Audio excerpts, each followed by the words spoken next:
Bismillahirrahmanirrahim. Assalamualaikum warahmatullahi wabarakatuh. Alhamdulillah wassalatu wassalamu ala rasulillah wa ala alihi wa sahbihi wa mawala wa la hawla wa la quwwata illa billahi wa ala. Alhamdulillah, segala puja dan puji milik Allah Subhanahu wa ta'ala. Salawat dan juga salam tahdiahkan kepada Rasul kita Nabi besar Muhammad sallallahu alaihi wa ala alihi wasallam. Alhamdulillah, di pagi hari ini kembali kita duduk di masjid ini. Tentu setelah melaksanakan kewajiban Allah, kita bisa duduk untuk berthalabul ilmi. Dan tema di pagi hari ini kita akan membahas beberapa hiwar ataupun dialog-dialog di mana Allah Subhanahu wa ta'ala akan berdialog dengan hamba-hambanya kelak pada hari kiamat.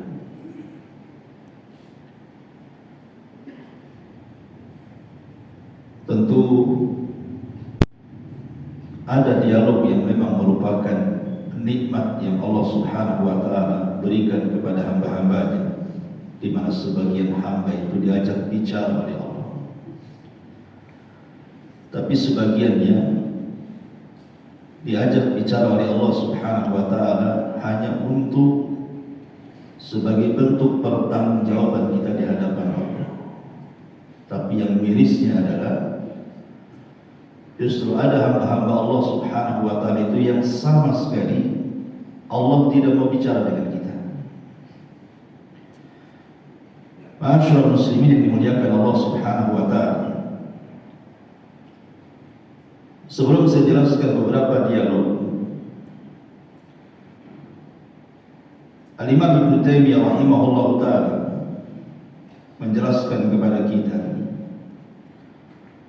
lalu dengan bahasa apa Allah Subhanahu wa ta'ala berdialog dengan kita ini?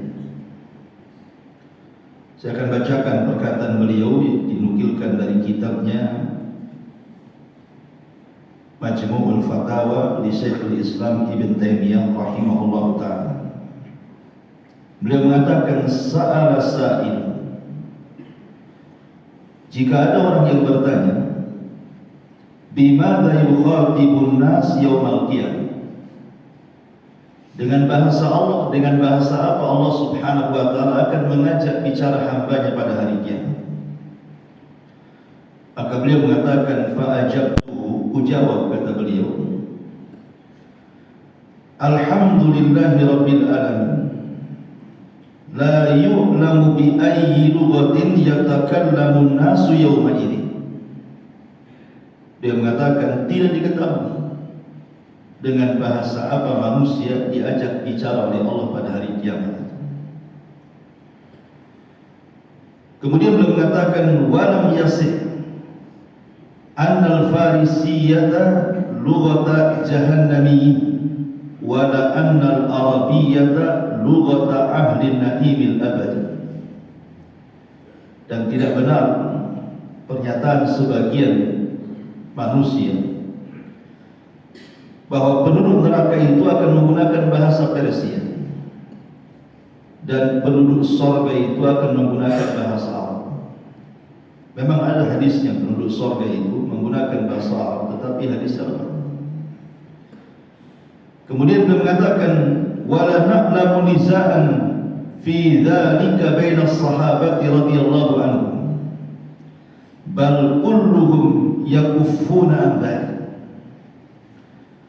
Dan kami tidak ada yang mengetahui adanya perselisihan di antara para sahabat. Bahkan kebanyakan mereka diam untuk tidak bicara soal ini. Li'anna al-kalam fi dzalika hadza min fudulil qaul. Kalau kita mencari-cari bahasa apa yang digunakan dialog Allah pada hari kiamat ini, termasuk fudulul kalam, ucapan yang tidak ada gunanya. Walaqala Allah Ta'ala li ashabihi, dan tidak pula Allah Subhanahu wa Ta'ala akan bicara dengan hamba-hambanya pada hari kiamat. Tidak diketahui satu dalil pun, kata beliau, yang menunjukkan akan hal itu. Walaupun, kata Ibnu Taimiyah, kami tidak mengingkari dalam hal itu ada perselisihan di antara ulama-ulama yang akhir-akhir. Faqala, dan dia mengatakan, sebagian orang mengatakan yatakhatabuna bil arabiyyah, Allah akan mengajak bicara dengan hambanya dengan menggunakan bahasa Arab. Wa qala al-akharun, dan yang lain mengatakan illa ahlan nar fa innahum yujibuna bil farisiyah, kecuali penduduk neraka, mereka akan bicara dengan bahasa Persia. Tapi ada juga yang mengatakan yukhatabuna bis Siryani, menggunakan bahasa Siryani, yaitu bahasa Nabi Adam.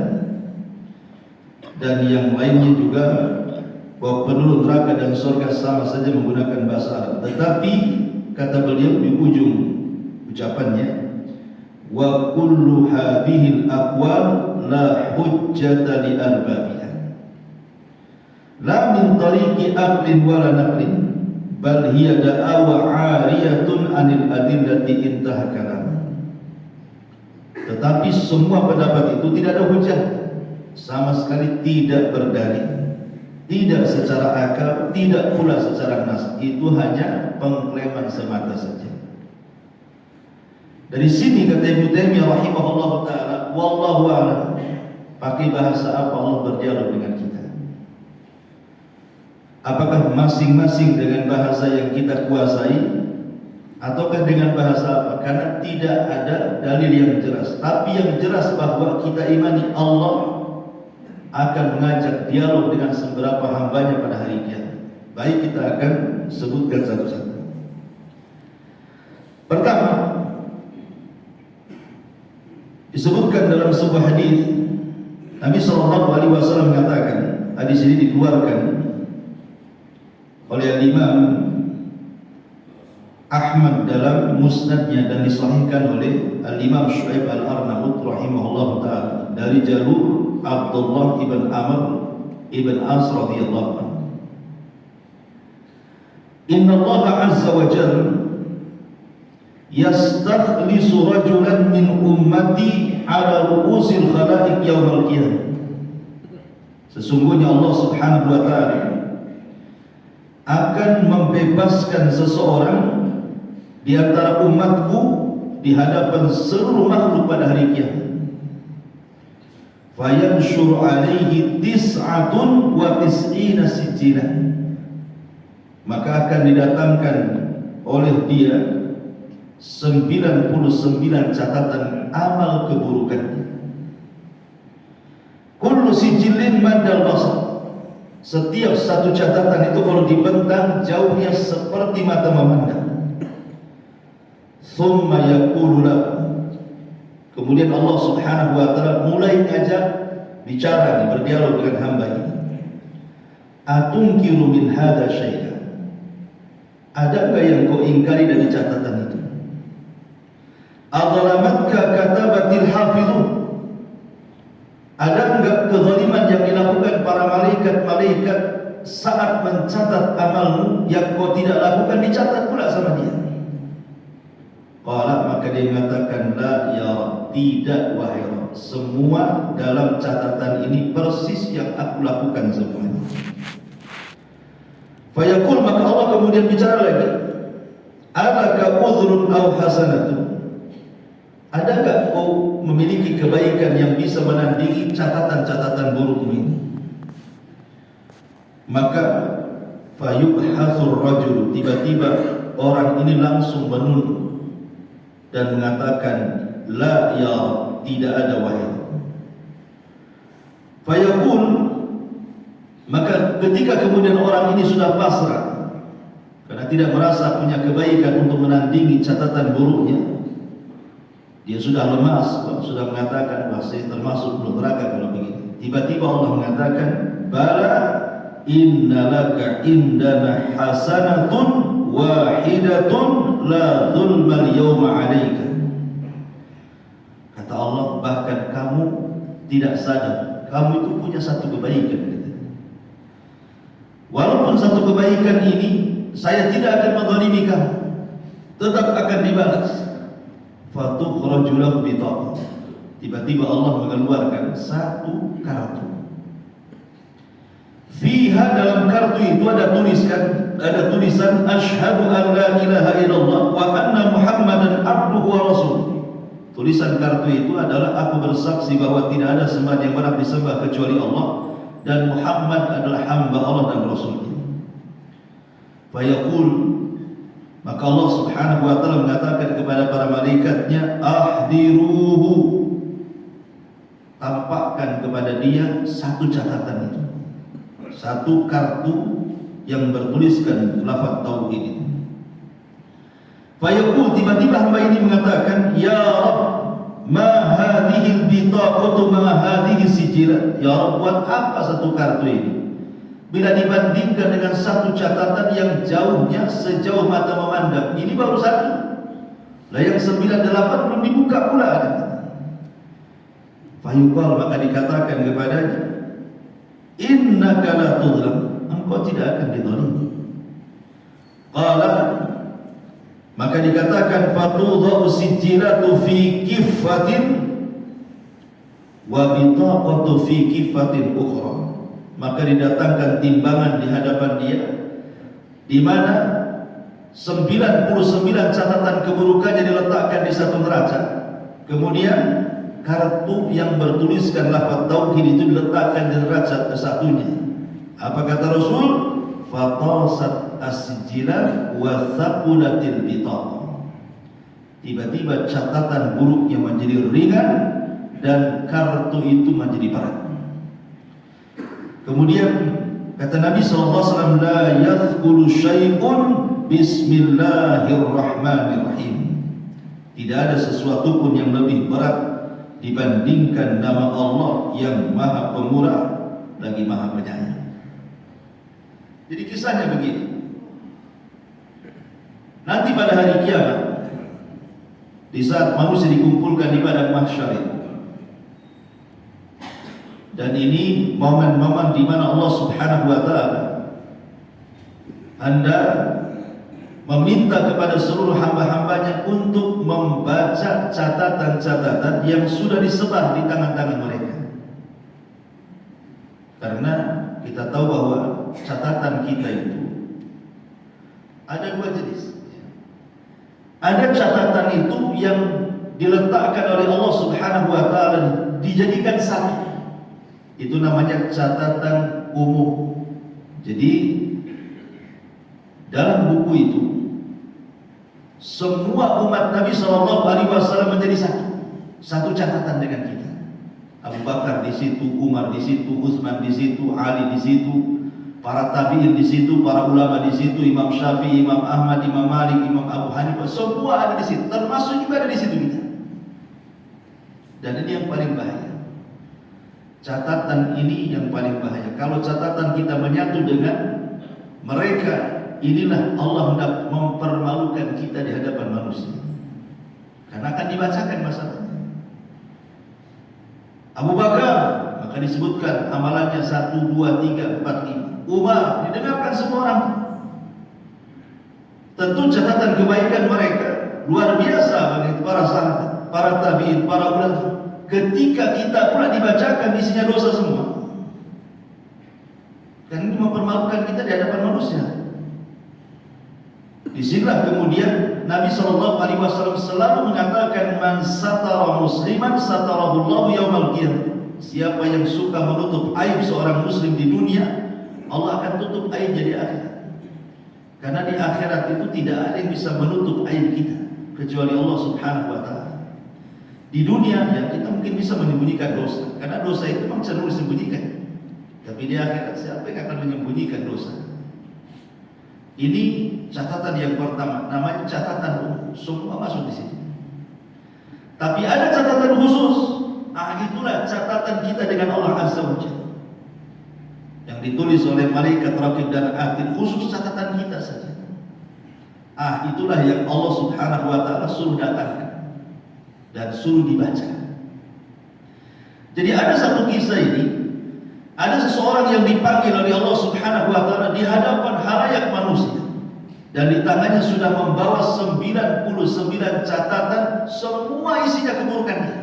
Tidak ada kebaikan sedikit pun. Jadi Allah Subhanahu wa ta'ala mulai berdialog dengan dia. Coba buka satu catatanmu. Satu saja dari 99 itu, tolong buka satu. Maka dia pun membuka yang satu catatan itu. Rupanya sejauh mata memandang.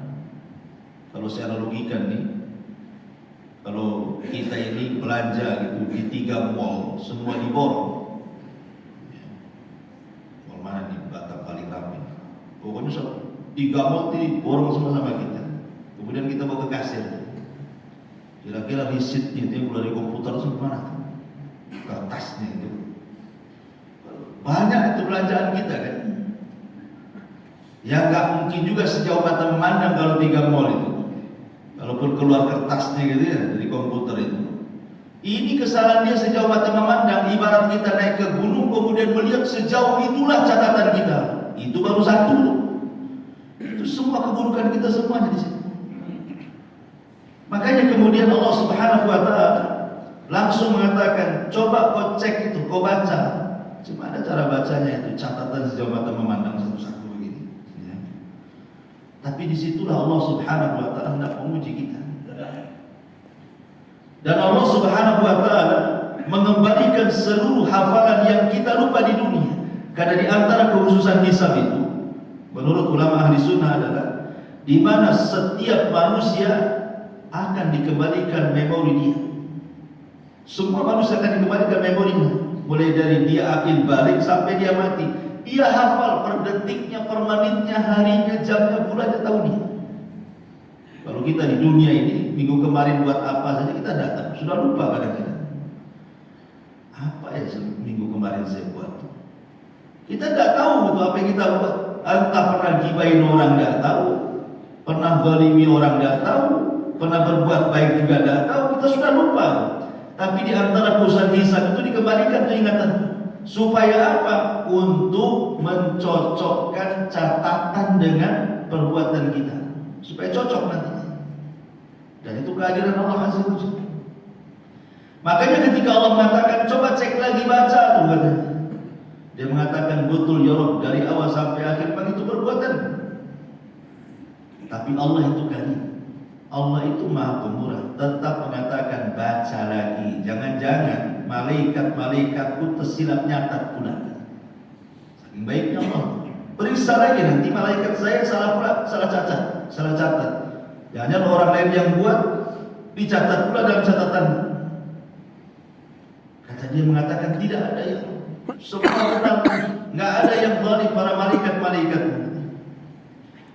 Setelah kemudian dipastikan memang itu catatan dia, itu baru satu. Maka Allah mengatakan, kira-kira kamu punya kebaikan enggak untuk menandingi satu catatanmu? Ini belum cerita 98-nya, baru satu.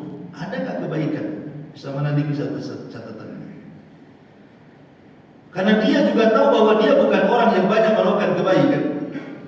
Mungkin bahasa saya itu, kalaupun ada, apalah artinya dengan keburukan yang banyak ini. Makanya dia sudah lemas itu, sudah melangkah menuju neraka. Tapi Allah Subhanahu wa ta'ala katakan, tunggu dulu. Kamu tidak sadar ya kalau kamu itu punya kebaikan walaupun satu katanya. Maka dia mengatakan, apa itu ya Allah? Disitulah Allah meminta para malaikat untuk menghadirkan kebaikan kita. Rupanya dikeluarkan satu kartu, isinya kalimat tauhid.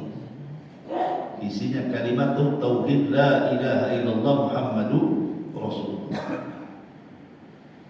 Tapi orang ini gak yakin gitu dan mengatakan, buat apa di satu catatan? Ini kan satu bitokan cuma satu catatan. Kalimat itu kan asyhadu an la ilaha illallah, asyhadu anna Muhammadar Rasulullah. Ini catatan apa ini? Dibandingkan dengan yang banyak ini buat apa katanya? Maka Allah Subhanahu wa ta'ala mengatakan, kalau begitu datangkan timbangan.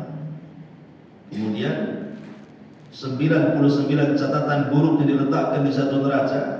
Kemudian bitokoh ataupun kartu yang bertuliskan 2 kalimat syahadat itu diletakkan di satu neraca. Apa yang terjadi? Tiba-tiba timbangannya oleh bitokoh itu menjadi berat dan 99 catatan itu menjadi ringan. Kata para ulama, hadis ini biasa dipakai oleh para ulama sebagai pendalilan tentang fadlul tauhid, keutamaan tauhid. Bahwa siapapun yang mati dan dia tidak menyekutukan Allah Subhanahu wa taala alias mentauhidkan Allah, maka dia ada kesempatan untuk selamat. Jangan melakukan kesyirikan saja. Makanya dalam hadis qudsi yang disebutkan di dalam kitab Arba'in Nawawi di nomor urut yang paling akhir itu. Apa kata Nabi SAW? Allah berfirman, ya ibna Adam, lau ataitani biqurabil ardi khataya thumma la tusyriku bi syai'an la ataituka biqurabiha maghfiratan. Wahai anak hamba, kalaupun kau datang dengan segunung atau seberat bumi kesalahan, walaupun kau datang kepadaku dengan seberat bumi kesalahan, asal kau tidak menyekutukan aku, maka ku datang kepadamu dengan seberat bumi ampunan. Maka di sini dialog yang pertama adalah menunjukkan tentang keutamaan tauhid. Makanya penting belajar tauhid supaya tahu mana tauhid, mana syirik. Ini dialog yang pertama. Dialog yang kedua, ini terjadi kepada orang yang terakhir keluar dari neraka dan yang pertama kali masuk surga, yang terakhir masuk surga, terakhir keluar dari neraka dan terakhir pula dia masuk ke dalam surga. Dijelaskan dalam hadis Bukhari dan Muslim dari Abdullah bin Mas'ud radhiyallahu anhu, anna Nabi sallallahu alaihi wasallam qala, Nabi SAW bersabda, inni la a'lam akhir ahli an-nari khurujan minha wa akhir ahli al-jannati dukhulan minha.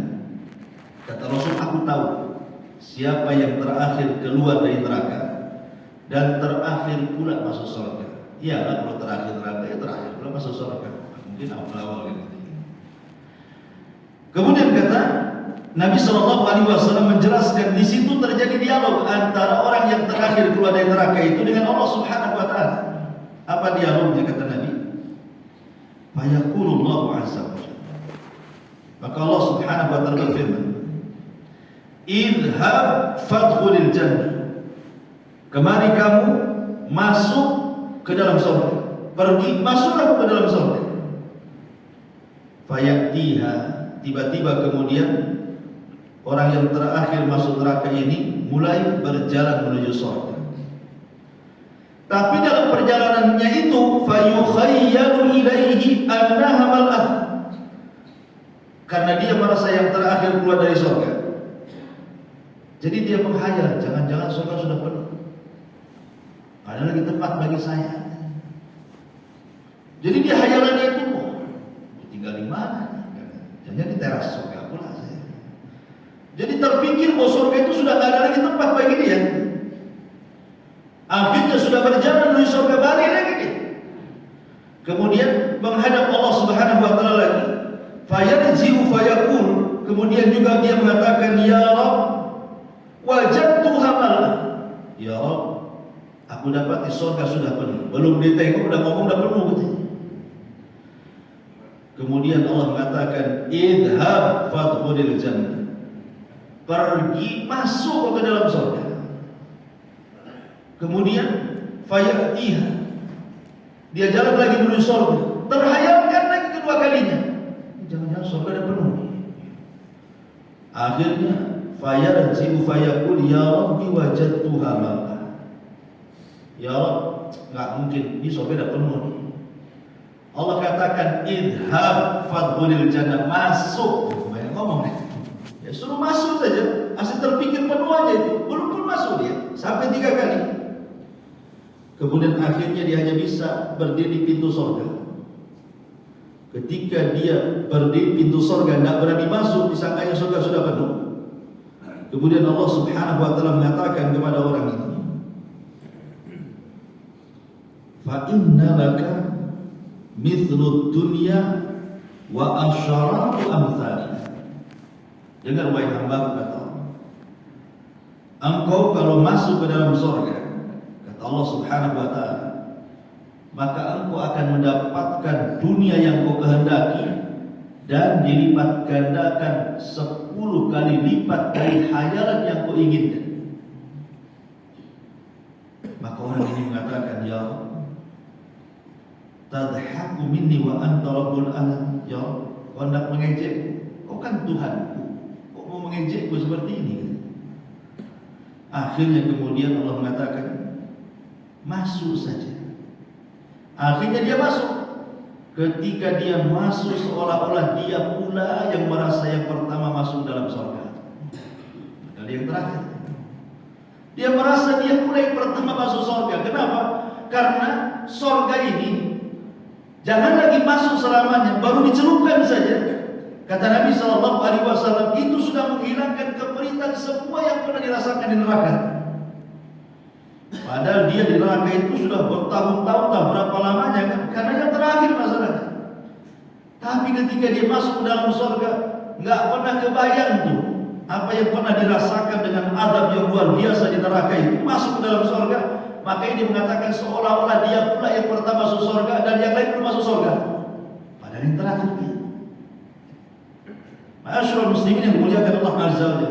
Dalam riwayat yang lain, masih riwayat Muslim juga, bahwa ketika dia di neraka itu sudah jadi abu bana, hari-hari dibakar, maka Allah Subhanahu wa taala mengambil abunya kemudian meletakkan fi nahril hayat, di sungai kehidupan. Sungai kehidupan ini masih dekat dengan neraka, jadi hembusannya masih ada. Ketika kemudian diciptakan kembali dia jadi orang lagi gitu, dia masih merasakan hembusan neraka, sehingga dia mengatakan, ya Rabb, jauhkan aku dari neraka. Udah kapok gitu. Akhirnya dia berjalan menjauh. Dari kejauhan nampaklah ada pohon. Pohon ini isinya buah-buahan, di situ ada air. Dari kejauhan nampak. Cuman karena dia lelah tidak bisa menuju ke pohon itu, baru keluar dari neraka, gak mungkin menjangkau pohon itu. Akhirnya dia berdoa kepada Allah, ya Allah, dekatkan aku dengan pohon itu. Aku ingin memakan buahnya. Aku ingin meminum dari sumber airnya. Karena itu kan umniyatu ahlinna. Memang cita-cita penduduk neraka itu pengen itu. Seperti Allah Subhanahu wa taala mengatakan, wa nada ashabun nar ashabal jannah an afidu alaina minal ma' aw mimma razaqakumullah. Jadi penduduk neraka itu memanggil penduduk surga dan mengatakan, berilah untuk kami setetes air yang kau minum ataupun makanan yang dirizkikan kepada kalian. Tapi penduduk surga mengatakan, innallaha harramahu ma'alal kafir. Oh, tidak bisa, Allah sudah haramkan keduanya bagi orang kafir. Jadi umniyat di ahlinnar, cita-cita penduduk neraka itu hanya ingin makan dan minum. Makanya ketika orang ini melihat pohon dari kejauhan, pengen didekatkan tuh, tapi dia tidak sanggup karena sudah tidak punya tenaga. Maka dia mengatakan, ya Allah, dekatkan aku dengan pohon itu. Maka Allah mengatakan, baik, ku dekatkan kau dengan pohon itu, tapi syaratnya kau tidak minta yang lain. Dia mengatakan, ya, aku tidak minta yang lainnya. Janji. Akhirnya didekatkan di pohon itu. Dengan lezatnya dia makan buahnya, dia minum dari air sumbernya. Subhanallah, dia pun merasa tenang dan nyaman karena baru mulai dari neraka masalahnya. Masalahnya kemudian dari kejauhan lagi, dari pohon itu rupanya sebelah sana ada pohon lagi, jauh lebih besar, jauh lebih indah, dan di situ juga ada mata air. Jadi dia terpikir, ini pohon ini kalau habis, gak bisa lagi aku makan di sini, gak bisa lagi aku minum di sini. Akhirnya dia berdoa kepada Allah, ya Allah, dekatkan aku ke pohon yang kedua itu. Lah Allah mengatakan, tadi kan sudah kau janji kau tidak akan minta yang lain. Iya, sekali ini saja. Akhirnya didekatkan ke pohon yang kedua. Dari pohon yang kedua itu, kemudian dia melihat pintu surga dan dia mengatakan, "Ya Rabb, dekatkan aku ke pintu itu." Kata Allah, "Tidak. Engkau sudah berjanji tidak akan minta yang lainnya." Tapi orang ini mengatakan, "Ya Rabb, aku pengen ke situ. Aku janji ini terakhir." Sudah 3 kali. Itulah orang kayak gitu kan, sudah janji-janji. Surga aja janji-janji itu. Akhirnya kemudian didekatkan ke pohon surga. Dari celah pintu surga itu kan nampak tuh surga. Ketika itulah dia mengatakan, "Ya Rabb, masukkan aku ke dalam surga. Masukkan aku ke dalam surga." Karena pintunya sudah tertutup, hanya bisa melihat dari celah-celahnya saja. Tapi Allah mengatakan, "Sudah gini saja. Kira-kira nih, kalau engkau ingin sesuatu yang nikmat-nikmat itu, kira-kira kau mau apa?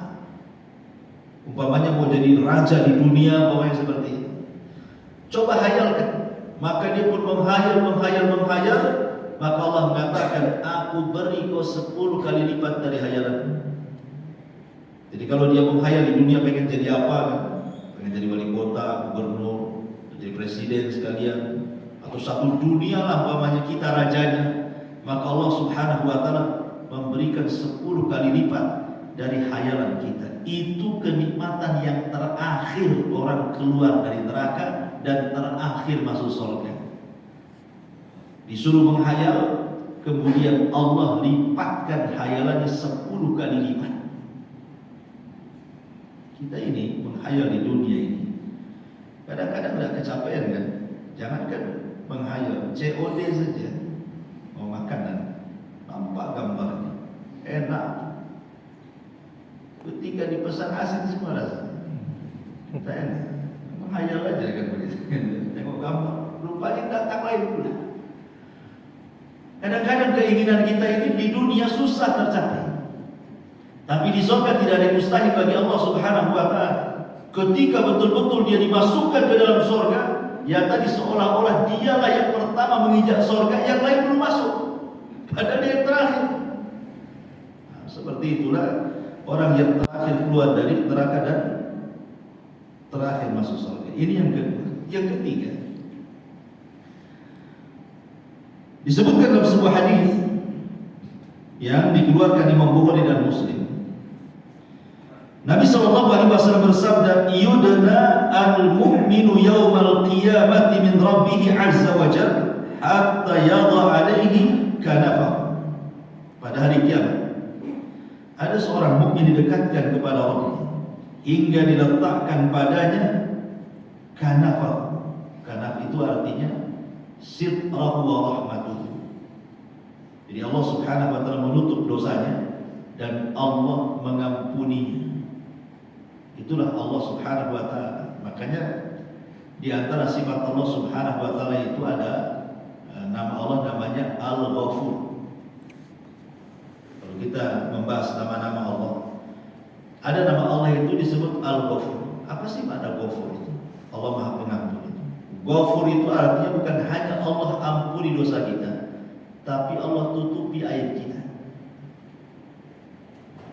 Jadi kalau kita ini berbuat dosa di siang hari, maka Allah akan tutup dosa kita dari manusia, dan Allah akan menunggu ampunan kita sampai malam hari.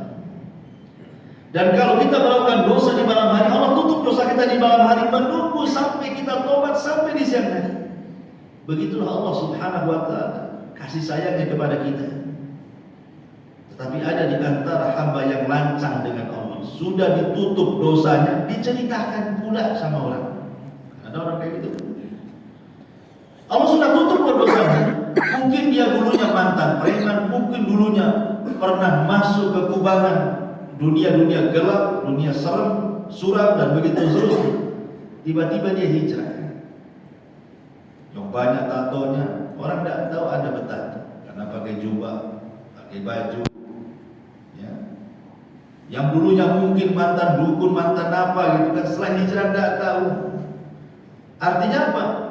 Ketika kita ini sudah ditutup oleh Allah Azza wa Jalla, jangan cerita. Yang lalu biarlah berlalu, tatap masa depan. supaya orang mengira kita ini orang baik. Itu maksudnya. Walaupun dulunya kita orang bejat, setelah hijrah orang nggak tahu kita mantan orang bejat, jangan pernah cerita, karena itu kebaikan Allah menutup aib kita. Ini nggak cerita. Tahu nggak dulu saya mantan apa? Nggak tahu sih. Saya ini mantan Nusa Kambangan. Apa yang cerita Nusa Kambangan? Yang seperti ini itu diharamkan. Bahkan Rasul mengatakan setiap umatku akan dimaafkan kecuali orang-orang yang menceritakan dosa buruknya. Makanya apa diceritakan dosa? Karena Allah sudah tutup. Nah, nanti pada hari kiamat seorang mukmin itu akan didekatkan kepada Allah, kemudian Allah tutup aibnya di hadapan manusia. Kemudian Allah Subhanahu wa taala berikan kasih sayangnya kepada dia dan ampunannya. Kemudian fayuqarriruhu bidzunubihi. Fayaqulu hal ta'rifu? Fayaqulu ay rabbi a'rif. Qala fa inni qad satartuha 'alaika fid dunya wa inni aghfiru laka al-yawma fayuqta sahifatan hasanati fayuqta sahifatu hasanatihi wa ammal kufar wal munafiqun fayunada bihim ala ru'usil khalaiq haula'i alladziina kadzabu 'ala Allah. Pada hari kiamat seorang mukmin ini didekatkan kepada Rabbnya hingga diletakkan kepadanya maafnya dari Allah Azza wa Jalla, lalu dia pun mengakui dosa-dosanya. Allah berfirman kepadanya, apakah kau mengakui? Mukmin ini berkata, ya wahai Rabb, aku mengakui. Maka Allah berfirman, aku sudah menutupinya untukmu di dunia, maka pada hari ini aku telah mengampuninya di akhir. Maka diberikanlah lembaran kebaikannya. Sedangkan orang kafir, orang munafik akan disuruh di hadapan para makhluk dan mengatakan, wahai manusia, mereka inilah para pendusta Allah dan Rasul. Jadi begini,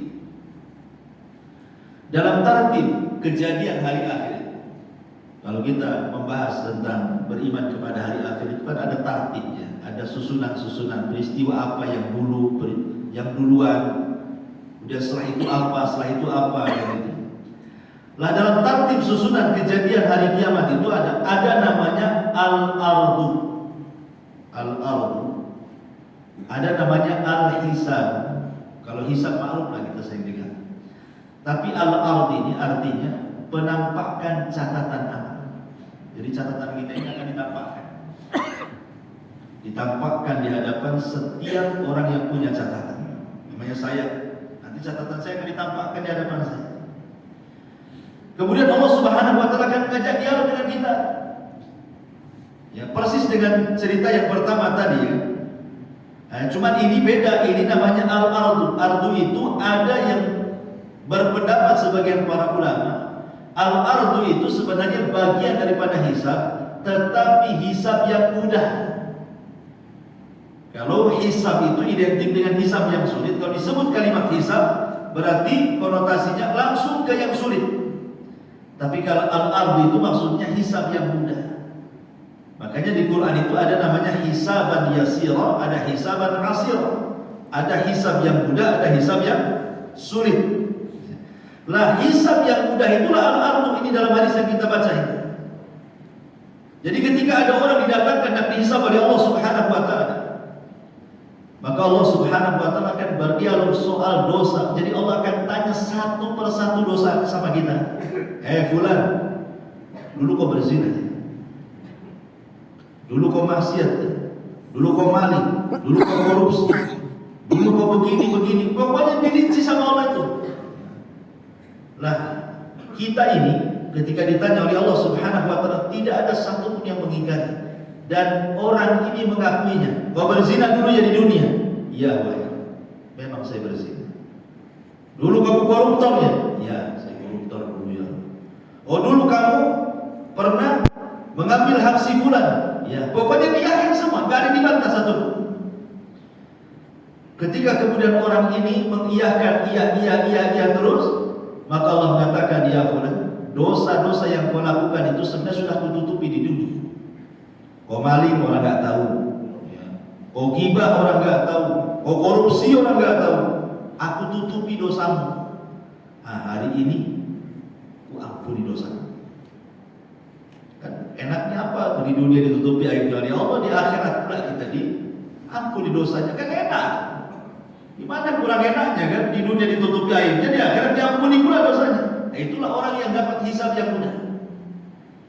Jadi orang yang dapat hisab yang mudah itu adalah al-ardu. Dia hanya disodorkan pertanyaan-pertanyaan soal dosa dan dia tidak mengingkari dosanya. Inilah perbedaan hisab mudah dengan hisab sulit.